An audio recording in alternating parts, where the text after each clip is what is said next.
Hi and welcome. My name's Ben Howard. I'm going to try and do this as a single recording. So if there's any glitches or bleeps, you'll just have to kind of work with me on that. I've got a slightly different view on Power BI in terms of what this presentation is about. And I've entitled it Pay Offers and Job Roles because that's what I produced the Power BI report for. And it's not really a Power BI report as such, it's more a Power BI app.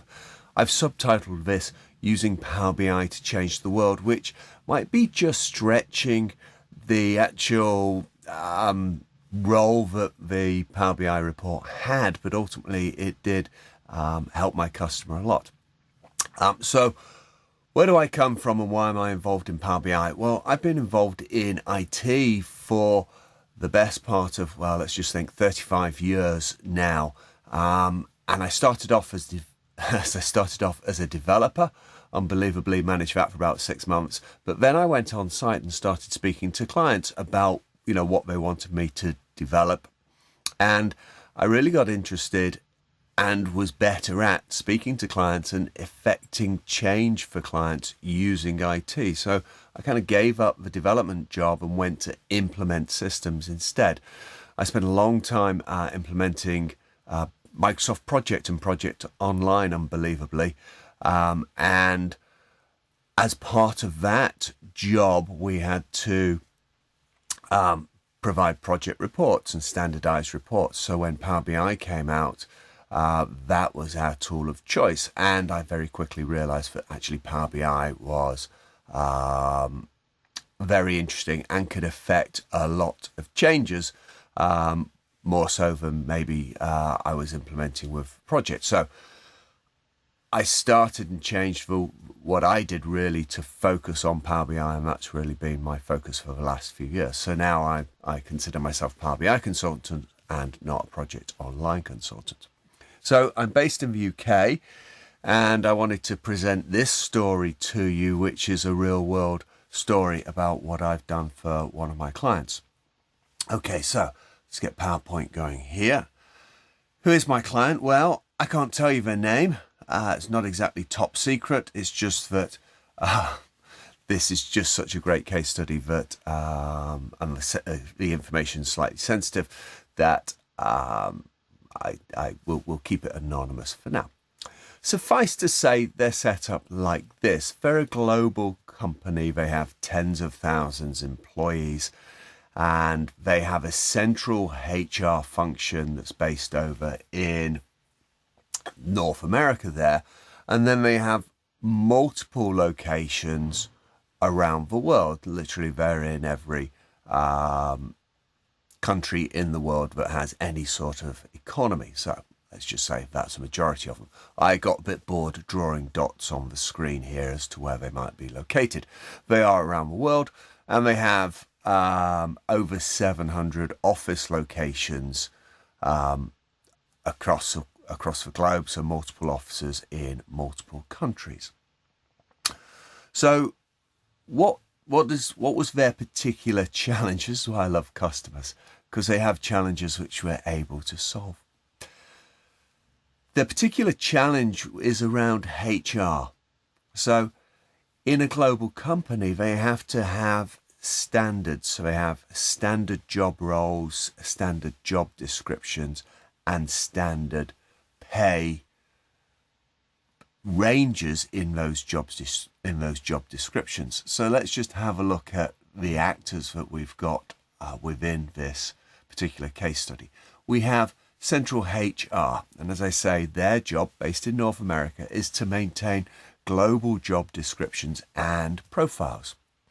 They standardize those and they define pay grades, so grade, 1 through to grade, 70 or whatever it might be.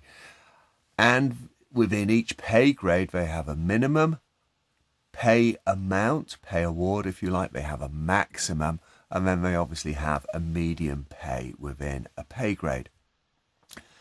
A job, so I might be a marketing guy, I could be a database guy, I could be an accountant. Those jobs all could have the same pay grade.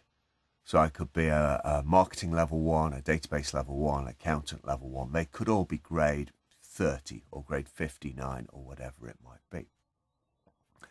We also define where people work. So we might be working in France or Spain, Italy, the US, Puerto Rico, Brazil, Colombia, etc. Wherever we might work, those countries are defined, and then within each country we define the office. So if I'm in the UK and I'm working in Manchester, for example, then that might be GBR _ 7. So Manchester might denote office _ 7. So I could be grade 51 and then I'd be in Manchester or GBR _ 7. So I'm grade 51 _ 7. And I might have a specific sales job. So if if I'm an account manager, then that becomes a sales job. So my profile would be grade _ 51 _ GBR _ 7 _ sales. That would define very much my pay, okay, which comes from a grade profile, and it comes from where I'm located. So that's what Central HR, they do all of this stuff and they define these jobs. They work also to ensure that these standards are applied and maintained worldwide. So, for example, we can define the role for a database administrator. For a database administrator level 1 might be a grade 59, for example. Now, we have a base grade pay for that. So, and I pick figures up out of the air. Okay, let's say that that's $50,000 as the median grade. So what we can do, of course, is if we're working in, we'll take Spain because it's euros. If we're working in Spain, I can easily translate $50,000 to the equivalent euros. That's very easy. But also we then apply a factor, or HR applies a factor that compares the cost of living in Spain to the cost of living in the US, and we may increase or decrease that 50,000 documents by a factor based upon the cost of living.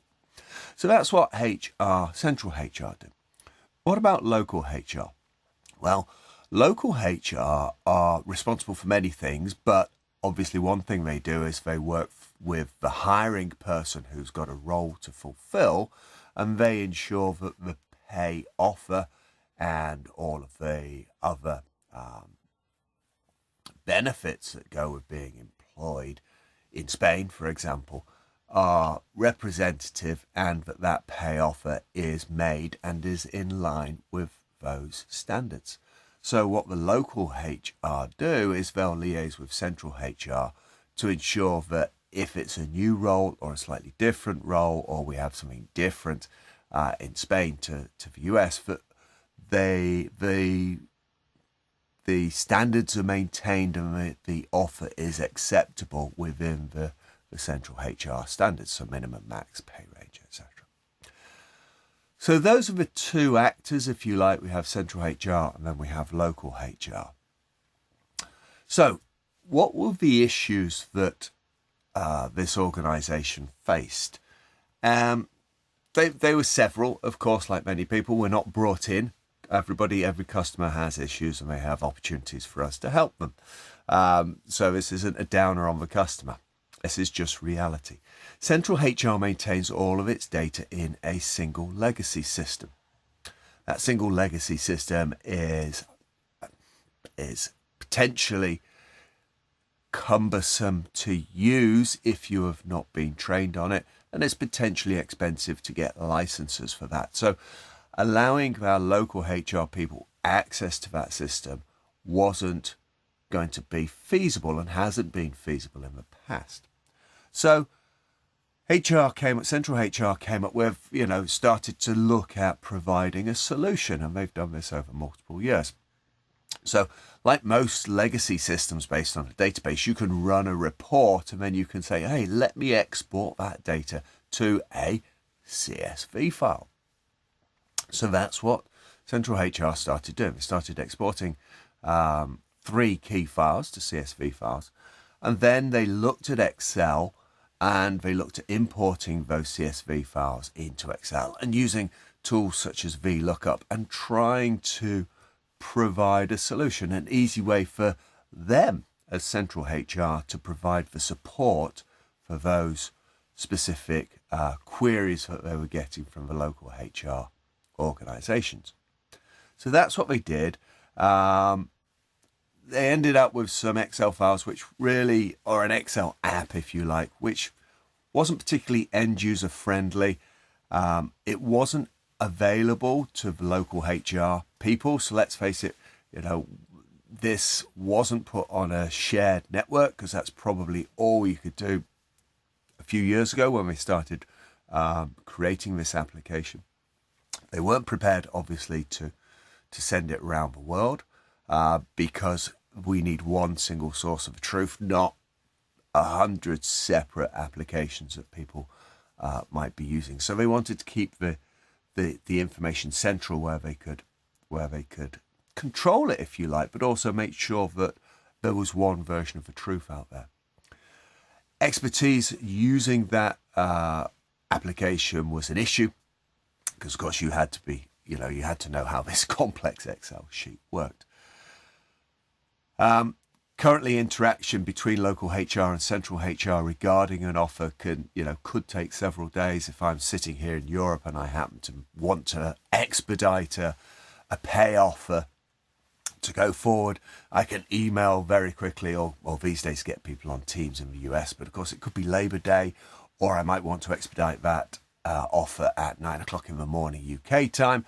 The US, depending where you are, might be 5 or 8 hours behind. So there were issues in terms of getting the timeliness of the data and offers to and from the local HR to central HR. The other thing that we had generally as well was disseminating information the other way. So if I've got new job roles or new upgrades to base grades or base pay, because we've reevaluated the job and reevaluated what's happening in the marketplace, then disseminating that information in the other way from central HR to the local HR people could take time to make sure people had the latest information where we gave it to them.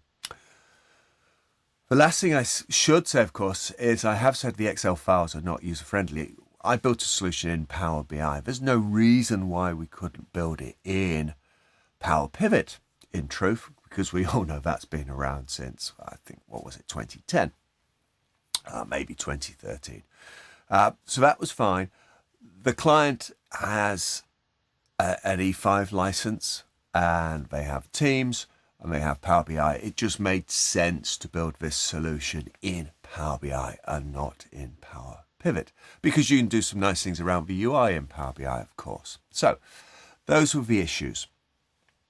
What was my challenge? What was I given to solve this challenge? Well, I was given these three Excel applications or Excel files. In fact, they are CSV files which are just exported then and put into Excel and saved as an XLS. But they are nothing but a single flat file. There's not even a table in there. Okay, so it's just pure data dump into an Excel file. So the first data dump is something which is called extract locations, and that contains every office location and country, and of course a bit more data, but that's about 700 rows. This includes home-based offices as well. The next thing that I was given was a file called job profile with compensation grades.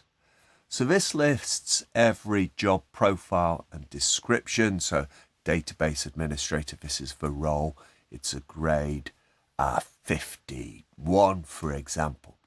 So that made up the first, 10 columns. And then columns 11 through to 30 or 40 or whatever it might be were a pseudo table. So those columns were headed up with the country names. So say Austria, Argentina, Australia, through to United States of America or Uruguay or whatever the last one was. And within for each row against each country, then we had kind of the base grade and some other information. So that was about 5,500 rows in total. The final column, or the final Excel file that I got, was something called compensation grades and ultimately pay. So this was a list of grades. It's about 24,000 rows long. It has the grade profile in. Nothing else has. The job profile doesn't have the grade profile in there. So the second Excel file. So this has the grade profile, the full grade profile. So it could be grade _51 France _6. And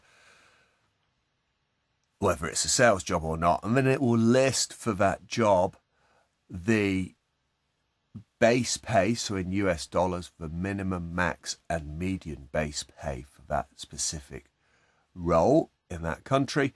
And then it will also list the local country pay as well. So in France, that would be euros, of course. So that's kind of what we had. That was my starting point. Again, this was quite complex. Took me a while to get my head around what we had. And in fact, how to build this application, which ultimately I'm going to present to you as very simple. It's not massively complex.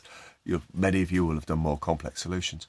It took me a couple of days to get the base data in a format that I was happy with, or rather the application running in a format that I was happy with. So what did we have to do? Well, the first thing, I ended up needing this grade profile. So how do we get that? Well, I extracted the locations and the job profile with compensation grades, and we did a left join on there in Power Query, of course, and I ended up with a query called location with grades. So let's just have a quick look at that.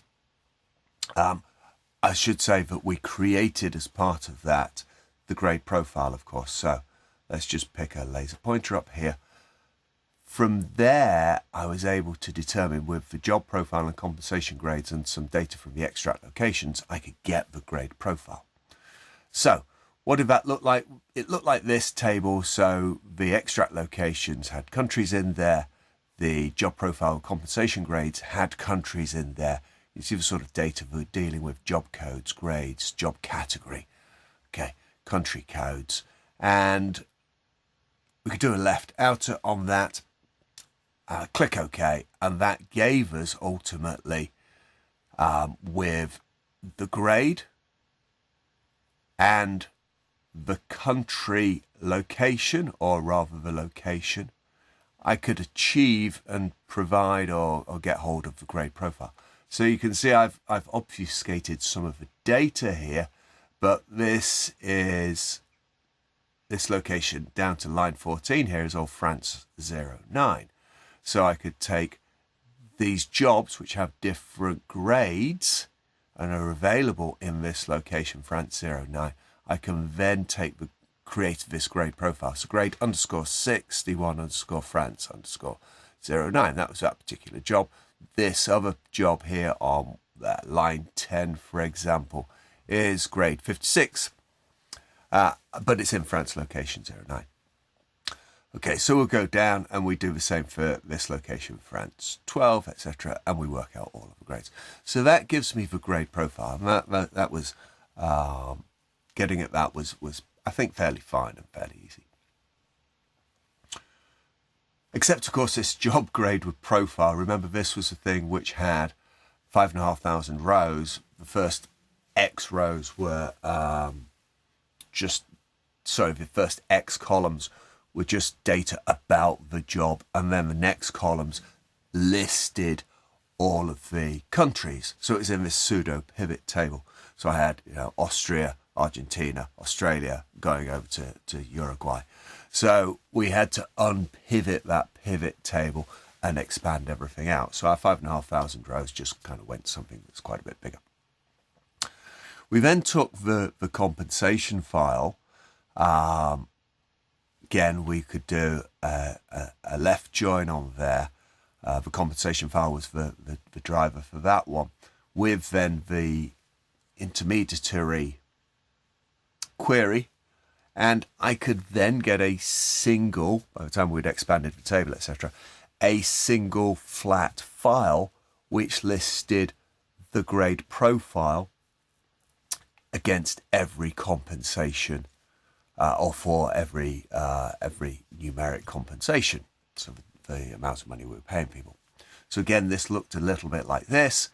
I was able to take the pay range basis out of a compensation grades and profiles. So you can see here we've got a midpoint, a maximum value. Over to the left, we've got some other values.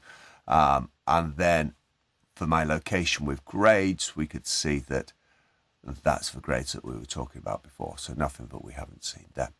So again, I left out a join, and that created my compensation file. So what did that look like? Well, by the time we'd expanded it out and worked on it, it was a sweet 3.3 million rows. Okay, so again, not big data. We're not talking about a lot of data here. But what have we got in there? Let's just have a look. If we can find the magnifier. Okay, we've got some sort of pay range, so the currency for the pay range. So if we're looking at France, we're in euros. We have a base minimum, a base mid, a base max. So those are all in US dollars. Then we have a local currency minimum, mid, and max.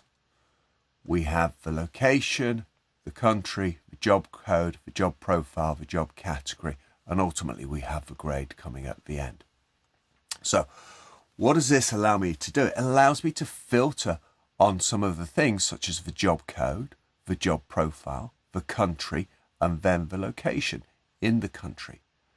Okay, so that's kind of where that was my end result, was to get that single file. That's the merging of the other three extracts out of the stovepipe system. So this is the end result that we have. It's a single flat file, so this is Power Query, uses that quite nicely.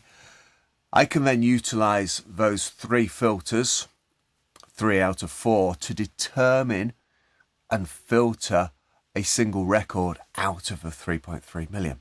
Okay, the filters that I will use will either be the job code or the description, because some people will in HR will say, hey, I want job code 123, or I want a database manager level 1. Yeah. Or of course, we might just search for the description or the job code. Once I've defined those two, then of course we've filtered already our 3.3 million rows by a significant number. We can then view and choose which country we're going to apply this job to, and the location. Not all jobs, not all jobs are applicable to all countries. Okay, although I think I am right in saying you probably work in any location. So that's what we did. Well, that was what the end result was. I then wrote some measures, and the measures, really 2 sets of measures. One was textual and one was numerical. I needed to bring back six values in terms of numerical values. So they were the minimum, mid, and max for the base currency, and the same for the local currency. So because by this time we've got 3 filters, we have chosen at that stage a single record. End of. Okay, so by this point we've filtered our table of 3.3 down to a single record, a single job, code, profile, etc. So I'm then able to write a numeric measure that in this case brings back the base maximum value. It says basically, if the grade profile has not yet been computed, that's the word, if the grade profile has not been computed because we haven't got our filters available yet, or we've not selected in the filters, then don't return anything, or return 0 rather. Otherwise, return the sum of the single row that we've selected, which is the sum of the compensation max. We did the same sort of thing, or rather I did the same sort of thing for measures to determine the textual values. So one of the things we wanted to do, we didn't just want to come back with 6 values. Actually, what we wanted to say was we wanted to give some confirmation to the users of this system to say, hey, this is the job code you've selected. So in the filter, let's select the job code. If you've not selected anything, then let's not return blank or nothing. Let's return no job code selected. Okay, if we have selected something, then let's return the selected value. Okay, now the other thing that I did was I used a bookmark, and here on the PowerPoint says bookmark used to add a large reset filters, and at the end of that it should say button. Okay, so we added a large reset filters button. Because remember, our end users could be anyone. We're not necessarily training them. In fact, we have not trained our end users. I have not trained the local HR people how to use this system. It's fairly intuitive, of course. You'll see it's a single screen. But one of the things we wanted to have was the ability to reset the filters. I know that's available in the Power App. Not the Power App, in app.powerbi.com. But again, you kind of have to look for it. And we're going to use this in Teams, so not all of the Chrome that exists in app.powerbi.com is available in Teams. So what was our end result? Well, possibly better showing you this let's open up a browser. There's a browser. So this is Office, obviously. Office 365, Microsoft 365, this is SharePoint. This is my site. Okay, so everything I've done, I've duplicated what was on site, we've duplicated here. I should say, though, that I have modified the pay scales, pay ranges. Okay, so we've got a random factor on those in Excel, in the Excel file. I've also modified the locations. But what we did was we created a site called HR Rewards. Let's just click and go into there. HR Rewards is fairly simple. The only thing it does is it has a document folder in there, multiple document folders, of course. But in our document folder, all we're doing is storing those 3 Excel extracts from the work solution that we have, from our HR solution. And there they are. We've got the comp grades, we've got the job profile, and we've got the locations. So the files are stored in SharePoint. Why are they stored in SharePoint? Well, again, my central HR people, they're not developers, they're experts in HR. What they want to be able to do, and what they do is when they've made a modification to the HR system, perhaps they've rebaselined some profiles, they've added in some new jobs, etc.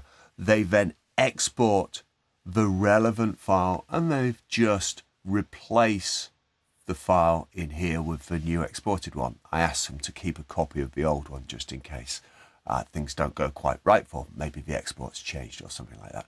But they just come in here and they've got a history of their files, but they've got always the current files are always named in exactly the same way. Of course they are. The export obviously has to work in the same way. This is quite nice, of course, because this is Excel Online. We can very easily refresh the Power BI report that we've got. So that's that. If we then go and have a look at Power BI, pick up Apple Park, and we should have in there HR Rewards. So here's the Power BI app loaded. It's just a single page. Let's go and just view this in full screen or TV mode, I think, as Microsoft like to call that. Now you can see that Actually, this is where reset all filters comes into play, because I've already got a profile and a country and a location selected. So the first thing you'll do is we'll just clear out any filters. Now, what we have at the top is some text that helps people use the system. Select the code or the profile, because people will search either for job code or for job profile, i.e., DBA, or they might know the job code is ABC123, and then enter in the country or the location. So let's just go and drop down and have a look through the codes. So we could search for codes, or we could just go and choose a particular code. Let's go and choose this first code, 213. So when we select that, you'll see that below the visual, it now tells us that we've got a job code selected. So in this case, it's job code 213, and that is the job profile casual admin. So we're giving information back to the user. We're verifying exactly what they should be seeing. Did they mean to type in 213 and select it? Is it actually a casual admin? We'll go and reset the filters, and we'll do the same from the profile. Now, one of the things that winds me up is that resetting filters doesn't reset the text that we typed in the search here. So I'll clear that out, and let's just go and search for the casual role again. So we'll choose casual admin. Again, it chooses job role 213. We can then go and choose the country where we can employ casual admins. Okay, so that's France or the US. Okay, so again, this system's giving us help in the fact we can't offer jobs that aren't available because central HR have said they're not available. Let's compare that with, let's just go and search for a DBA. So again, we'll just uncheck that. We'll select for a DBA. We'll choose a DBA 1.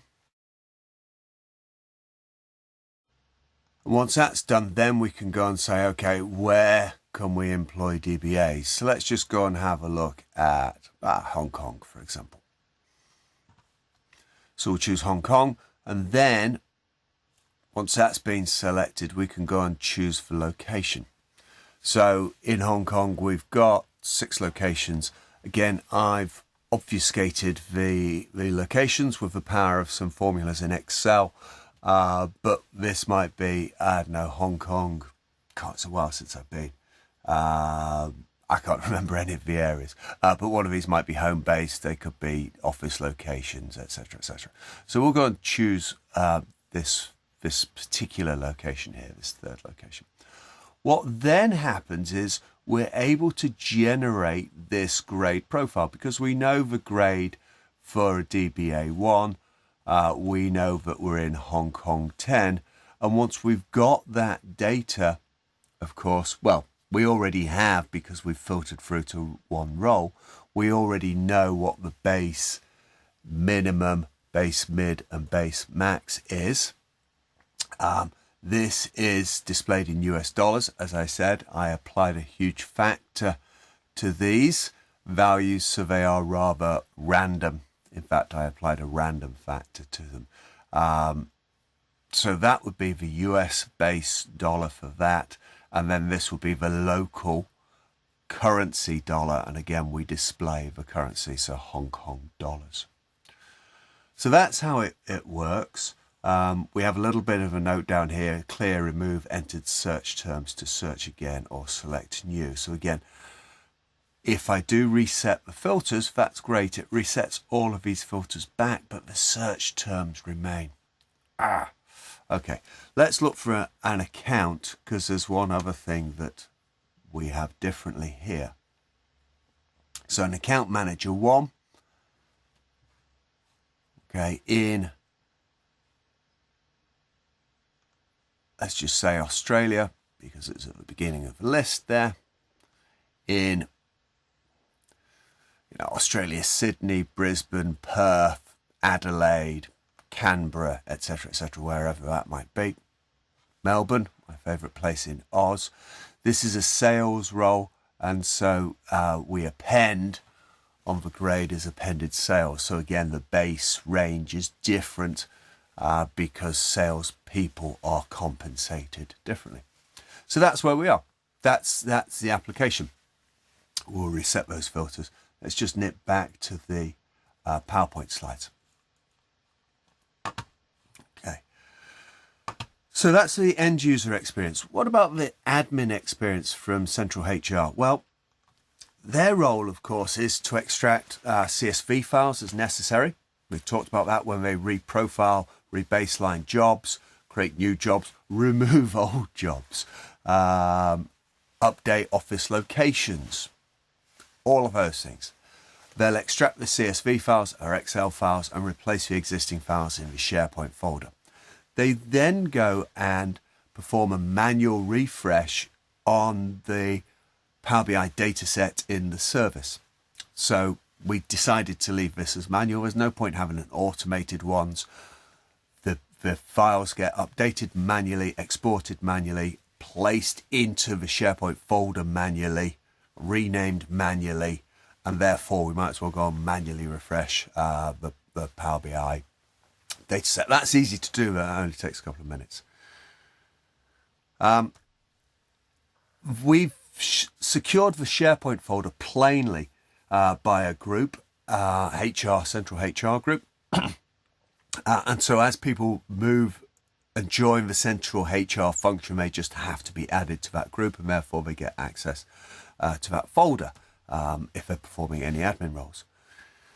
They also needed to ensure, or we ensured, that the Power BI workspace is secure because, of course, this isn't an application that we want everybody seeing, or tens of thousands of users. And so we have another group called HR, which can access that workspace. And of course, we then went and hosted the Power BI app, as I like to call it, not a report, in Teams, because there's a HR team. So if we open up Teams in here, if we come out of this global view, just escape out of there, and we just go into Teams, I'll show you what we did there. Again, fairly easy, but it gives you some idea of the power of this stuff.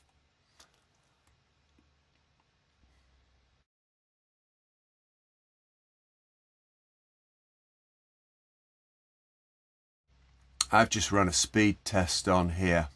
Get about 100 meg download. So, I don't know, something just struggles with me. Okay. So you can see what's happening here. Let's go back to this one. We've got our HR team. We've got a channel in there. And in that channel, we put in the Power BI app, which is called HR Rewards. And that's just going out and loading that data. Okay, so this is how actually generally people access this application. They don't go over to Power BI to access it. They access it within the HR team and within the specific channel. So again, we've got all of the functionality that you would expect, including the reset filters. And that's one of the reasons we put the reset filters on here, is because we could teach people how to do the reset filters in the Power BI service, but that UI is not available with it when you host this in within Teams. Okay. So that's all I wanted to chat about. I really wanted to show you and give you a different perspective on how Power BI can be used in terms of, I'm not summarizing any data here. For once, we're not looking and doing a demo around finance data, which is what most of us deal with, although I deal with a lot of project data as well. We are summarizing down to a single row to get a job specification and to get effectively the minimum and maximum and mid pay grade for that, and that job grade as well. And that's what we're doing. We're doing that across multiple locations okay, supporting the local HR functions by providing this centralized Power BI application. So fairly easy to do. There's no more than, by the time we'd finessed it, played with it, done the training, worked out the security, there's no more than a few days work in there. It was ultimately, when you boil it down, it's pretty simple. There's 3 CSV files. There's 2 mergers, and we end up with 1 file which we expose. All of the other queries and files aren't loaded into Power BI, and we produce a nice little front-end app that supports those local HR functions. So, using Power BI to change the world, using Power BI to change the world for the local HR functions in that organization. Okay, I hope you enjoyed that. My name's been Ben Howard. Please, if you've got any questions, reach out to me, and I hope to see you in real life one day at a real conference. All right, take care. Thank you, and goodbye.